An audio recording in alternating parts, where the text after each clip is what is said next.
Okay, today I wanted to talk about reinforcing this fence. If you look over here, you could see some very thin nails were used. So it doesn't take much for the wind to pull these out. See, it's coming out already. So what I'm going to do is I bought this exterior deck screws, multi-purpose, and I'm going to install it. It comes with its own tip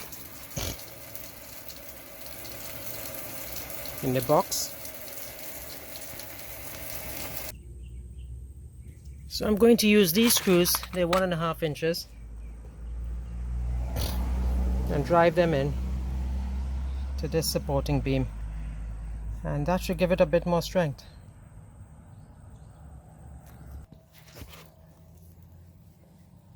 So this is what we have.